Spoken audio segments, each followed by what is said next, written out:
Have you ever felt like your life has become predictable and mundane?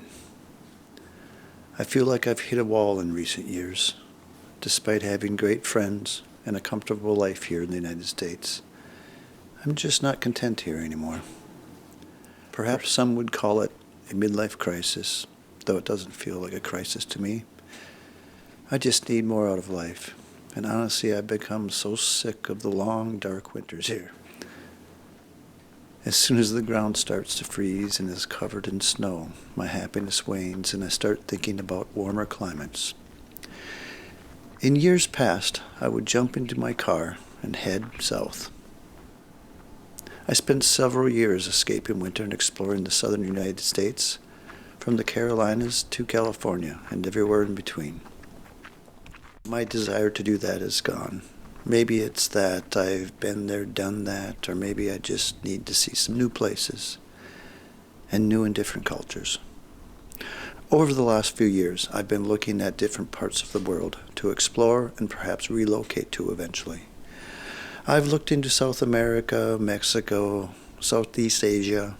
So after years of research and procrastination for sure, I finally pulled the trigger on a plane ticket. It was a defining moment when I finally took that first step in this latest adventure. Now reality has set in, and I'm leaving behind this place of security and comfort. I must admit, I'm a little nervous, yet excited for this next chapter in my life.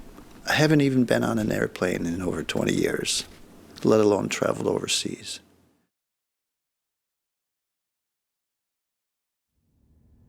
And here we go, leaving Minneapolis. The ground is frozen, the air is cold, and this plane sure is fast. I forgot what this was like. It's accelerating pretty heavy right now. I think we're going to be lifting off soon, and here we go. We are in the air. I made up my mind, and this is what I'm going to do. There is no turning back now. I'm not even nervous right now. This is actually quite fun. I forgot what this was like. Now, the Delta One seat was amazing. They upgraded me for about $700 to this lie-down seat, and it made the 15-hour flight much more tolerable. I don't think I could have handled 15 hours in economy seat. The staff was wonderful. The whole experience was great.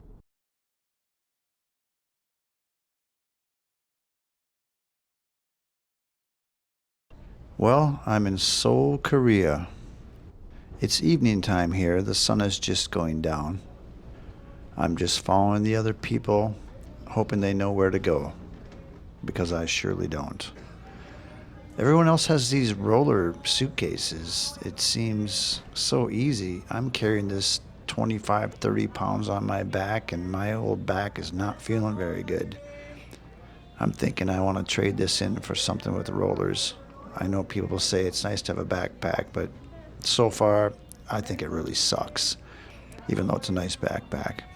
So I'm traveling through this corridor, following the people, trying to figure out where to go. Well, at this point, I'm not trying to figure out the way, I'm just following the people. And I come up upon this guard, and I say, hey, I'm going to Cebu. And he just points me in that direction, just go that way, because he knows I need to go to the transfer. That's all they really understand, which I didn't understand at the time at all. So this lady was super sweet, and I kept saying, I need to go to Cebu. And she's like, transfer? Yeah, yes. And I just didn't understand her. She had a really, really quiet voice, very sweet lady. No, I'm going to We Cebu, didn't understand each other at all. It was kind of frustrating. I kept trying to explain myself. Am I in the wrong line? She kept looking at me like I think I I'm might some be kind of running late. American idiot, probably. Actually, I don't think she did. She was very nice. She was just trying to help me the best she could in her limited English. So eventually, she sent me on my way in the right direction.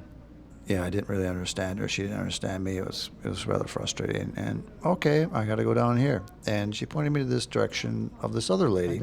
Right away, she knew where I needed to go. This lady, I love her. I wish I knew her name.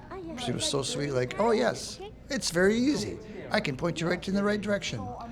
You just have to go to gate whatever.